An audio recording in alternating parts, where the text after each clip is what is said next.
Okay, we're talking Okay. about the Cosby Show. Well, what happened too in the casting process was, so we had Keisha from New York, and we had Felicia from New York. Then we saw a bunch of tapes for the middle daughter, and Tempest was from Chicago, and we saw her on tape and just fell in love with her. So we never even had any competition.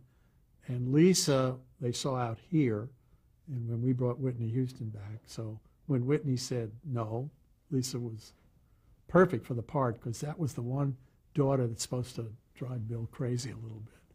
And Malcolm came in the day of the casting. Just, we'd seen a lot of kids. And they were all so smart and such terrific people. It was amazing. We were so lucky to get together a cast that was as good as they were. Because it was very difficult because all of a sudden these kids from nowhere are really so famous. And especially in New York, at first they were taking the subway and, you know, they didn't know. They'd walk around the streets and because none of them were aware of what celebrity and how important the show was becoming. Because again, we did 6 or 7 shows before it went on the air. And both Malcolm and Lisa were from California. They had to move and Malcolm's mother came back with him and Lisa's mother came back with her, and then Lisa turned 18 and she left. So Lisa was all alone in New York City on a hit show with everybody in the world saying she was one of the most beautiful women.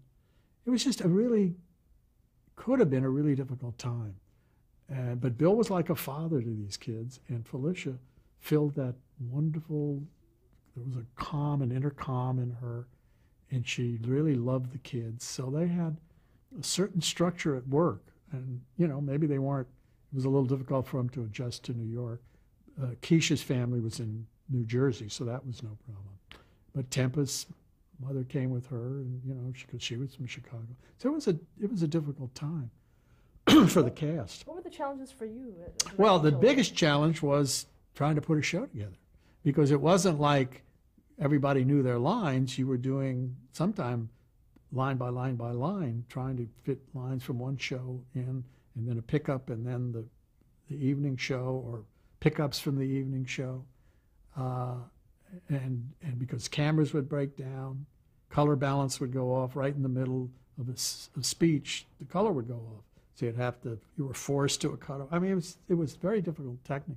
Is that because of the fact that it was in New York? Well, that was another problem.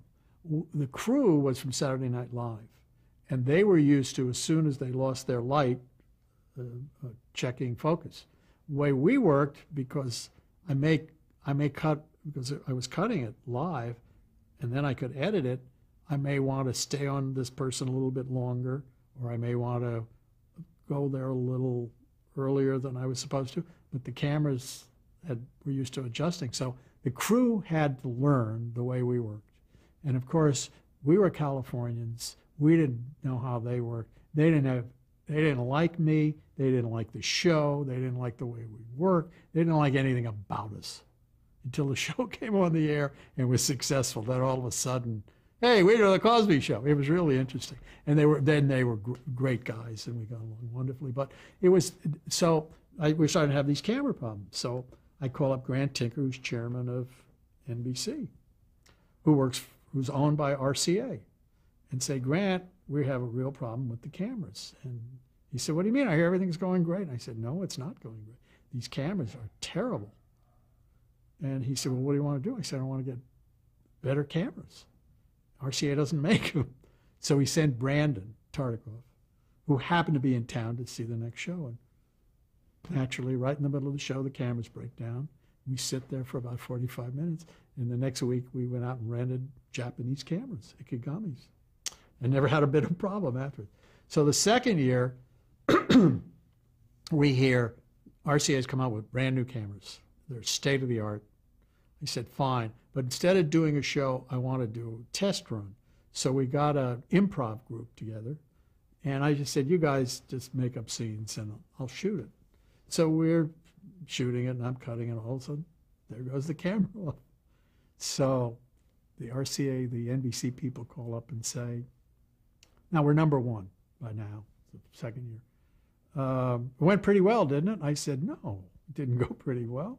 Cameras broke down again. Well, they're just a little adjustment. I said, okay, you guys tell Bill that every time we sit around for half an hour, it's because the cameras just need a little adjustment. But these cameras are not that much better. So Grant had to go to the board of directors of NBC, of RCA, and say, basically, we can't use these new cameras. And they went out of the business of making cameras not long afterwards. But so there were a lot of technical problems. We were at a very old studio. It was 16 years old. It hadn't been used in 16 years. It was out in Brooklyn. The cameras didn't work. The crews didn't know how we shot. Nobody remembered their lines. But it was a wonderful show, and we knew it if I could ever put it together in editing. So once I got confident that somehow I'd always be able to put it together and the shows worked, it just was fun. We had producer problems the first year because the original producer only did 6 shows. He was only contracted to do the first 6 shows, and he left. And then we had to bring in a series of other producers until we were fortunate enough to find Elliot Shulman, who came in and sort of righted the ship.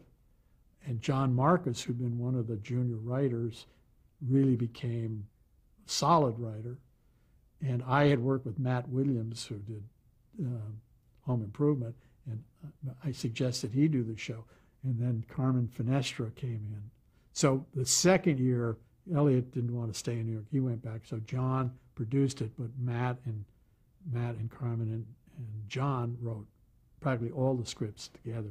They'd work all night sometimes to come up with scripts, because Bill would come up with the basic idea of every show. I want to do a show about. They'd write a script about that, and then sometimes there wasn't enough story, or Bill decided he didn't want to do that. And so they really worked hard. The writers were the ones who really worked hard. I had a great time. The writers had to work hard. And as I say, working with Bill was a joy, just a joy. He's so smart. His mind, the mind just thinks of so many things that the average person, or I never would think about, and they were always comedic. They maybe weren't funny, but he'd find a way to make them comedic. What an experience. How did you keep the show fresh? Because it was always right on the edge. Well, no, basically, I just did the first 3 years when I was very lucky because the kids were young. And it was basically, Bill's concept was the war between parents and kids, their kids. And so there were always stories, because he'd come home and say, he'd come from work and say, at home today, one of my daughters was opening all the box of some such because she wanted to find the little present in them. And so all these cereal boxes would be wasted. Well, we do a whole scene about that. And it had nothing to do with the show, but it was so familiar. We do a scene where Bill and Keisha would just sit down and talk about some problem in school. Nothing to do with the show. But it was so real, and you'd love to hear fathers and daughters talking, and the relationships where we carried the show. And then Bill came in one day and said, I want to do a lip sync to a record. Okay, and we did one of the funniest things I've had the privilege of doing, where the whole family lip syncs to a record. And I don't know, he was just so imaginative. And he knew people. He'd say, I just ran into Lena Horne and she's going to do a show. Or Stevie Wonder did shows. It was always exciting. Just every show was fun. Let's talk about a few specific episodes. The first one being a shirt story. Yeah. What about it? I remember the title. Any recollections? That was the one where Theo buys a $95 shirt. And right, but what about it? I don't remember. I remember the title. I can't remember what the show was about. I just remember he's bought an expensive shirt or something, but I know it was a good show.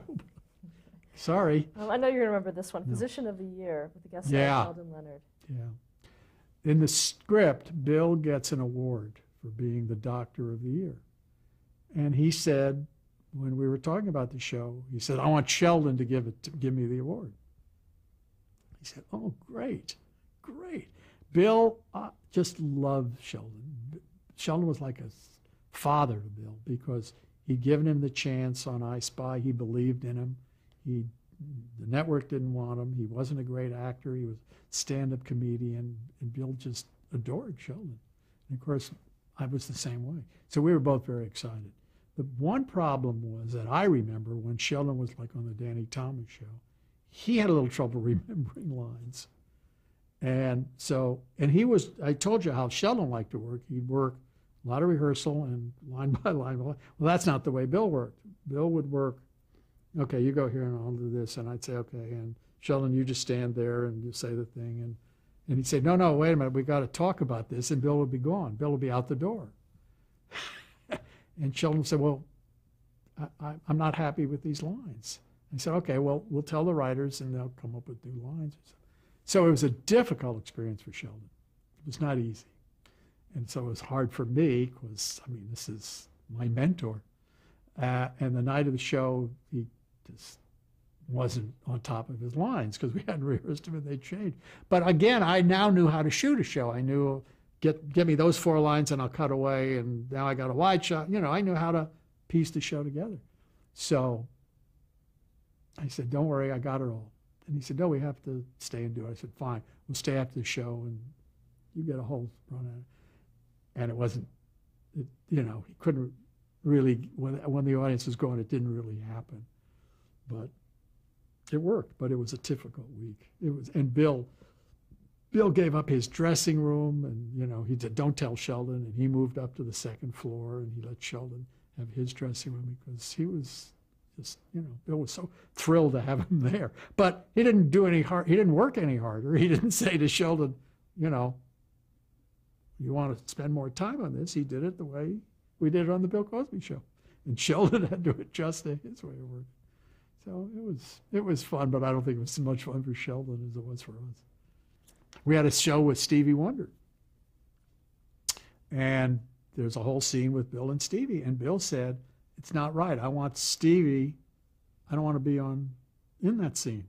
It's not fair. I want Stevie and the family to be in the scene. So, you know, the guys have written a whole scene with Bill Cosby and Stevie Wonder. And Bill only did the first part of the scene. But what happened was Stevie had an earplug, and somebody would read him the lines because we didn't rehearse it, no time for him to learn it.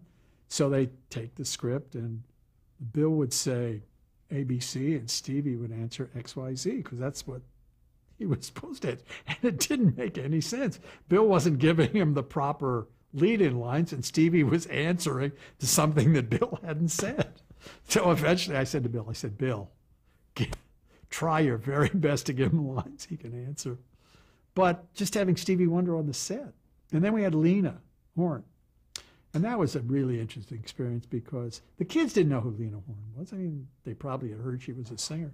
And for the first 3 days, she didn't do her song. You know, she'd get up and say blah, blah, blah, blah, blah, and she didn't do it. The day of the show, the sound mixer said I have to hear it with full orchestra. And we're in rehearsal, and I see on the cameras the kids are talking and not paying any attention, and they're talking to each other, and they're laughing and everything. All of a sudden, she starts singing, and you could just see them go, who is that? Because she's a very short woman, and she's off screen. She's not as dynamic as she is when she's performing. And they had never heard Lena Horne sing, and she started singing, and they were just transfixed. Oh, such an honor to be in the presence. We had Count Basie's band on the show. Danny Kaye was on the show. I mean, it was just fun. Another episode was The Younger Woman. Younger Woman. An Emmy Award. Yeah, well, that was an interesting show. The basic premise was one of am I doing the right show? Did I win the Emmy for this one? Yeah. The basic premise, because the title I don't know where the title came from, but the basic premise was one of Lisa's friends comes to see Bill. And I don't remember whether the original script had her pregnant or something, but Bill gets upset because she hasn't told her parents. And his point was kids should talk to their parents. But the show wasn't funny. So we were sitting around and what do we do? And the show doesn't work. And Bill said, well, why don't we have a family conference? So out of this family conference comes a scene where he calls all the kids in because of Lisa's friends and said, okay, if you've got a problem, you've got to come talk to your mother and me. We'll listen, we'll understand. You always have to talk to us. And so the kids say, well, suppose so-and-so happened. So they each tell him something that they're not sure whether it really happened or they're making it up. And of course, the parents are not keeping their cool. They're getting very upset. And it was just so funny because the parents were saying, as we all do to our kids, you can always come to us and tell us the truth and we won't get upset. And they were getting, Lisa says, the night I spent with so-and-so, I spent it with Tommy Watkins when his parents were out of town. And the mother goes, you what? And at the end, she said, I'm just kidding, I just made that up. And at the end of the scene, the mother said, we're going to go upstairs and call Mrs. Watkins. And Theo said he took Bill's car for a joyride. Remember one time the car was moved slightly, and I told you I had to push it. Well, I took the guys out for him. So you never know whether the kids are telling him the truth or making this up. And it was just a wonderful scene. And he said, okay, suppose one of you gets pregnant. Be able to come to me. And the girls go, oh, they go. He says, no, Hugh, Theo, suppose you get pregnant. What would you do? He said, well, I guess the first thing I'd talk to one of my friends. Then I want to know who did it. So, I mean, it was just that type of, who got me pregnant. It was just that type of parent-kids dialogue. And that's what the show was about. The scene wasn't about anything. There was no story advancement, but there was a great scene. And it was one of those scenes where you had to piece it together, close up, because sometimes Bill would say really funny things and other times it didn't work. We did a show with, and it's interesting, Bill's philosophy was we should do shows for all people. And one show we did basically for Keisha's age kids was maybe 6 or 7. And so he has a bunch of kids over for her party and a sleepover, and he just talks to them and they answer silly things. And we did one rehearsal, and he was pretty good. He rehearsed the lines. And the second rehearsal, before he even asked the questions, the kids started answering because they knew what they were supposed to say. So we decided we won't ever rehearse the scene, and Bill will just ad-lib it. And I'll just have cameras on him and all the kids. And it was just an hysterically funny scene because he was just asking them silly things. And they were answering what they, was what they really meant. Well, it was an editing chore to put it together, and it was a lot of work. But once it got together, it was just great. But I didn't direct acting. It was a different thing. And so after the first season, I came back to do Golden Girls. And I said to my wife, oh, yeah, that's what I used to do. I used to direct actors. I mean, because there's such a difference between the Cosby Show was really how to shoot it and edit it, not directing the actors, but it was a challenge. Okay, the show that you had described was Denise's Friend. Denise's Friend? Denise's Friend, right. That's the one that you described. Yeah, that's the one. The one I'd ask you about was the what was the younger woman? Younger woman, that's I didn't win an Emmy for that. I won for Denise's Friend and for the pilot. Whoever gave you this information. Denise's Friend is the one I won the Emmy for.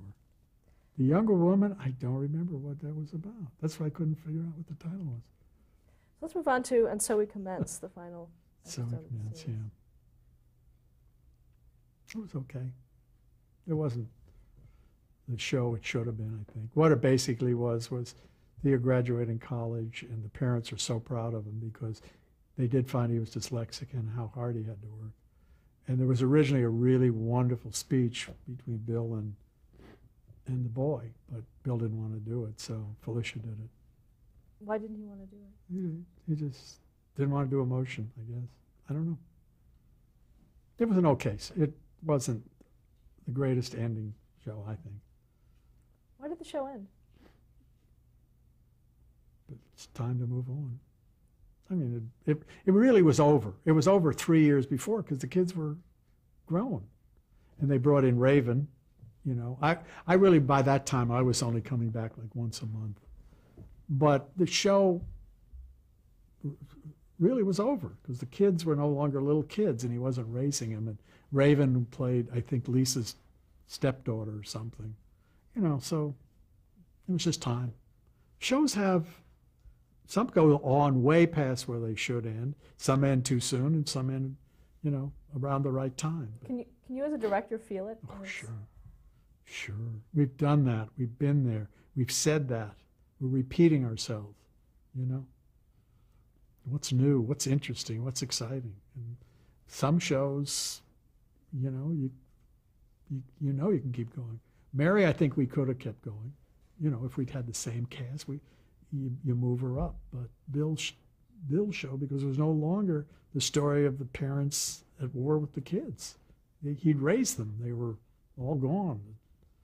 You know, I mean, Keisha was still there, but she was a teenager. So it was time. Did you have a favorite episode of the series? Of that show? Probably the one I talked about was Denise's friend. The younger woman.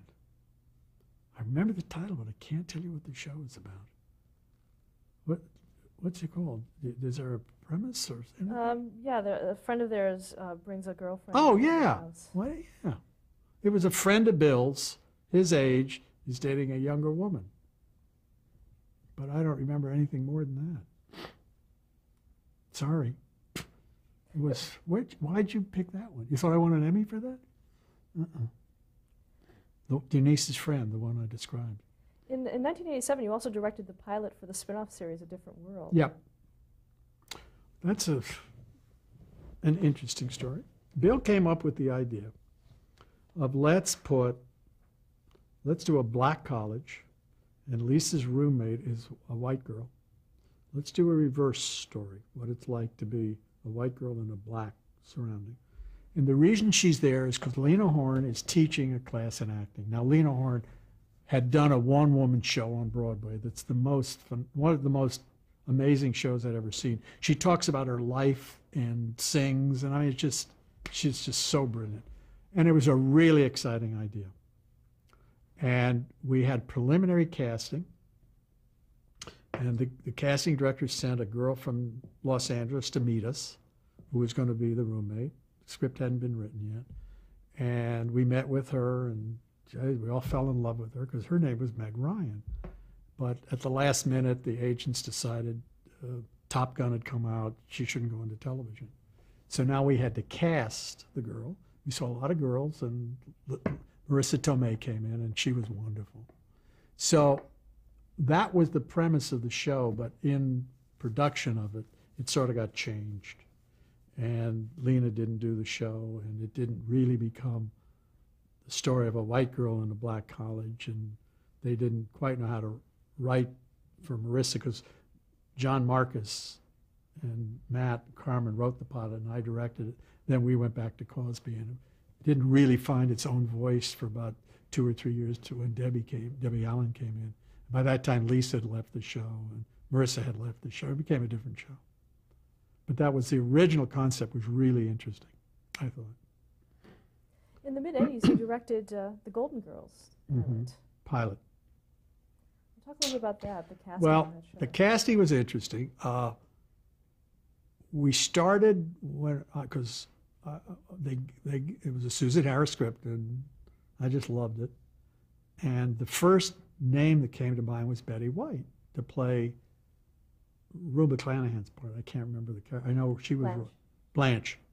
Well, it was the part Betty had played 100 times. She'd done her on Mary Tyler Moore. So we have her in, and she reads 3 lines, and everybody says, "Great, goodbye, see you. You know, you got the part."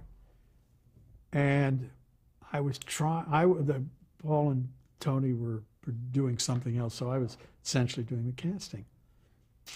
And we could not find anybody to make Rose work. Couldn't find anybody. And one of the people who came in was Rue McClanahan, who I had never worked with. And she read it, and I said to myself, boy, she's really good, but I don't believe her in this part. And so I said, would you mind going out and looking at Blanche's part? And she said, well, can I do it with a Southern accent? I said, yeah, slight Southern accent. Fine, sure, why not? So she came back and did it, and I called Paul and Susan and Tony, and I say, guys, get down here. And so they all agreed that she was wonderful. So we've now got 2 Blanches. And I said, Betty can play Rose. And they said, great. Now, I go back to do Cosby. How B. Arthur got cast, I don't know. I wasn't involved in that. But all I do remember is somebody from the network said, well, you can't have Rue McClanahan and B. Arthur in the same show because they've both been in Maud. And I said, if we do this right, in 10 minutes, nobody's going to remember that. It's like Tracy and Hepburn. If they're good, they're good. So anyhow, we come to the first reading, and Betty, I haven't seen Betty, no, I haven't talked to her. She calls me over and said, how could you do this to me? And I said, you'd be great in the part. She said, well, I don't know how to do it. I said, just understand. So she takes everything very literally. She's not dumb. She's very naive and very little. And Betty said, fine, and that was that. So it was unfair to Betty because the other part was so much easier because she'd done it, but she was so perfect as Rose. And Rue, of course, was great as Blanche. And the pilot was a joy. I mean, B was wonderful, and they were great to work with together, and then I left. And I think they did an original spin-off to Empty Nest on the show. Oh, and the mother, Sophia, again, she was not that old, but we put a wig on her, and she was so funny, so it was a pleasure. Now, were you there for her casting of Estelle Getty? Of which? Of Estelle Getty. Were you there for the casting? Yeah. Oh, it was interesting. We had a wonderful casting director named Judith Weiner who did soap and all those shows. And Estelle was the first one she brought in. And we basically said to her, fine, we don't need to see anybody else. And she said, no, you got to see other people. You can't just do that. So she brought other women, and we kept saying, no, fine, we're happy with her. And she was wonderful. So. You started talking about the pilot of Empty Nest.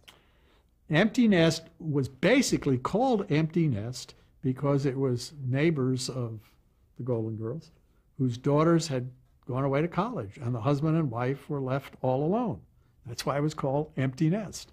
And we did it as a spin-off of Golden Girls, but it didn't quite work. But somehow Paul and Tony and Susan still felt there was something valuable in that show, and they came up with a new script, and they got Mulligan to do it. And we saw Christy, who had never done audience show, but we knew how right she could be. And she was a little scared about doing an audience show, but after she did 1 or 2, she was fine. Excuse me. And again, they didn't feel Dinah Manoff would be right because they worked together on soap. But I just loved Dinah's work. And I said, well, let's read her. Let's at least bring her in. And she was great. And the pilot was too long. That was all. I had to cut a couple scenes. And, once you get Susan's characters, she writes them clearly, and you cast it right. It's just, let's get it done and try to add to it and make it work, and it did. Okay, let's stop there to change the tape. Oh.